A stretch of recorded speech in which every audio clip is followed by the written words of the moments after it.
नमस्कार। Housewife story teller में आपका स्वागत है। तो आइए सुनते हैं एक नई कहानी। कहानी का नाम है माटी वाली और कहानी के लेखक हैं विद्यासागर नौटियाल।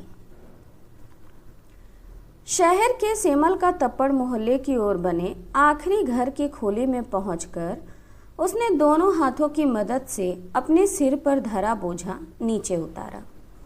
मिट्टी से भरा एक कंटर माटी वाली। टिहरी शहर में शायद ऐसा कोई घर नहीं होगा जिसे वह ना जानती हो या जहां उसे ना जानते हों। घर के कुल निवासी, बरसों से वहां रहते आ रहे किराएदार, उनके बच्चे तलक, घर घर में लाल मिट्टी देते रहने के उस काम को करने वाली वह अकेली है। उसका कोई प्रतिद्वंदी नहीं है। उसके बगैर तो लगता है टिहरी शहर के कई एक घरों में चूल्हों का जलना तक मुश्किल हो जाएगा। वह ना रहे तो लोगों के सामने रसोई और भोजन कर लेने के बाद अपने चूल्हे चौके की लिपाई करने की समस्या पैदा हो जाएगी। भोजन जुटाने और खाने की तरह रोज की एक समस्या। घर में साफ लाल मिट्टी तो हर हालत में मौजूद रहनी चाहिए। चूल्हे चौकों को लीपने के अलावा साल दो साल में मकान के कमरों, दीवारों की गोबरी लिपाई करने के लिए भी लाल माटी की जरूरत पड़ती है। शहर के अंदर कहीं माटा खान है नहीं। भागीरथी और भिलांगना दो नदियों के तटों पर बसे हुए शहर की मिट्टी इस कदर रेतीली है कि उससे चूल्हों की लिपाई का काम नहीं किया जा सकता। आने वाले नए नए किराएदार भी एक बार अपने घर के आंगन में उसे देख लेते हैं तो अपने आप माटी वाली के ग्राहक बन जाते हैं। घर घर जाकर माटी बेचने वाली नाटे कद की एक हरिजन बुढ़िया माटी वाली। शहरवासी सिर्फ माटी वाली को नहीं, उसके कंटर को भी अच्छी तरह पहचानते हैं। रद्दी कपड़े को मोड़कर बनाए गए एक गोल डिल्ले के ऊपर लाल चिकनी मिट्टी से छुलबुल भरा कनस्तर टिका रहता है। उसके ऊपर किसी ने कभी कोई ढक्कन लगा हुआ नहीं देखा। अपने कंटर को इस्तेमाल में लाने से पहले वह उसके ऊपरी ढक्कन को काट कर निकाल फेंकती है। ढक्कन के ना रहने पर कंटर के अंदर मिट्टी भरने और फिर उसे खाली करने में आसानी रहती है। उसके कंटर को जमीन पर रखते रखते सामने के घर से 9-10 साल की एक छोटी लड़की कामिनी दौड़ती हुई वहां पहुंची और उसके सामने खड़ी हो गई। मेरी माँ ने कहा है जब हमारे घर भी आ जाना। वो लड़की बोलने में थोड़ा हिचकिचा रही थी तो माटी वाली ने बोला, हाँ बेटा, अभी आती हूँ। घर की मालकिन ने माटी वाली को अपने कंटर की माटी कच्चे आंगन के एक कोने में उड़ेल देने को कह दिया। तू बहुत भाग्यवान है, चाय के टाइम पर आई है हमारे घर। भाग्यवान आए खाते वक्त। वह अपनी रसोई में गई और 2 रोटियां लेती आई।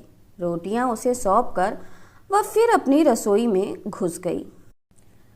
माटी वाली के पास अपने अच्छे या बुरे भाग्य के बारे में ज़्यादा सोचने का वक्त नहीं था। घर की मालकिन अंदर जा रही थी तो माटी वाली ने इधर उधर तेज निगाहें दौड़ाई। हाँ, इस वक्त वह अकेली थी। उसे कोई देख नहीं रहा था।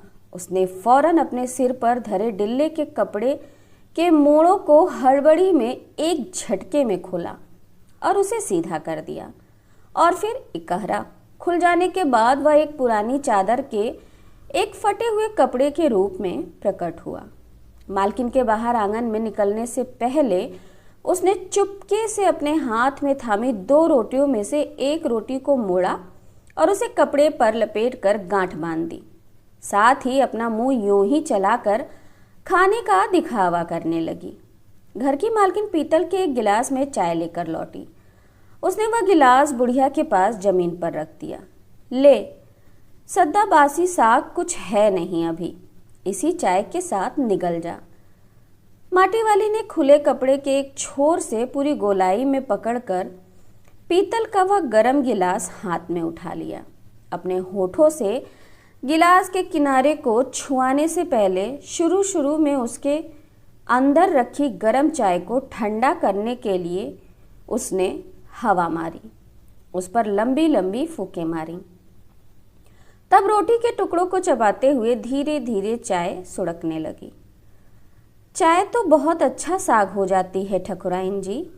भूख तो अपने में एक साग होती है बुढ़िया, भूख मीठी की भोजन मीठा।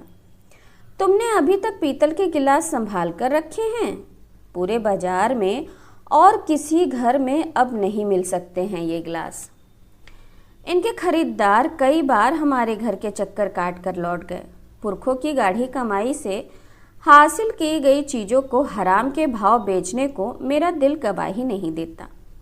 हमें क्या मालूम कैसी तंगी के दिनों में अपनी जीभ पर कोई स्वादिष्ट चटपटी चीज रखने के बजाय मन मसोस कर 2-2 पैसे जमा करते रहने के बाद खरीदी होंगी उन्होंने ये तमाम चीज़ें, जिनकी हमारे लोगों की नज़रों में अब कोई कीमत नहीं रह गई है।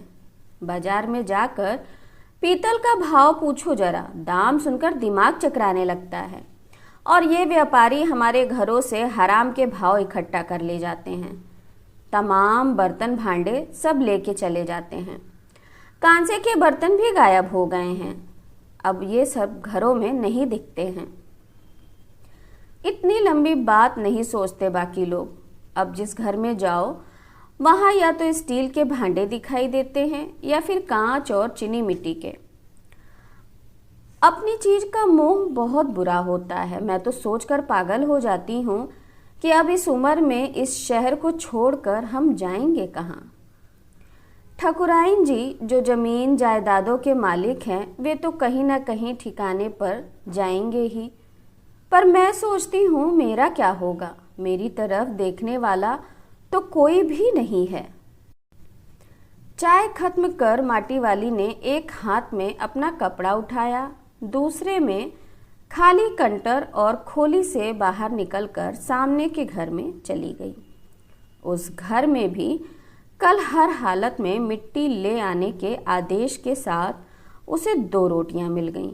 उन्हें भी उसने अपने कपड़े के एक दूसरे छोर में बांध लिया। लोग जाने तो जाने कि वह ये रोटियां अपने बुढ़े के लिए जा रही है। उसके घर पहुंचते ही अशक्त बुढ़ा कातर नजरों से उसकी ओर देखने लगता है। वह घर में रसोई बनने का इंतजार करने लगता है। आज वह घर पहुंचते ही 3 रोटियां अपने बुढ़े के हवाले कर देगी। रोटियों को देखते ही चेहरा खिल उठेगा बुढ़े का।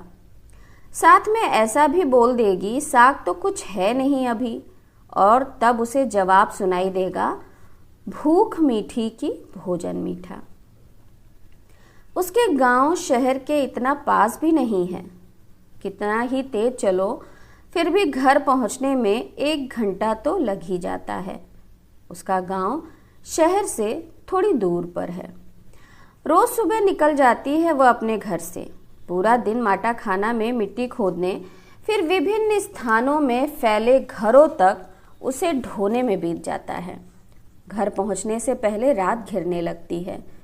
उसके पास अपना कोई खेत नहीं, जमीन का एक टुकड़ा भी नहीं है। झोपड़ी जिसमें वह गुजारा करती है गांव के एक ठाकुर की जमीन पर खड़ी है। उसकी जमीन पर रहने की एवज में उस भले आदमी के घर पर भी माटी वाली को कई तरह के कामों की बेगार करनी पड़ती है।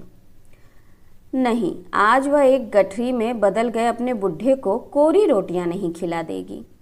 माटी बेचने से हुई आमदनी से उसने 1 पाव प्याज खरीद लिया।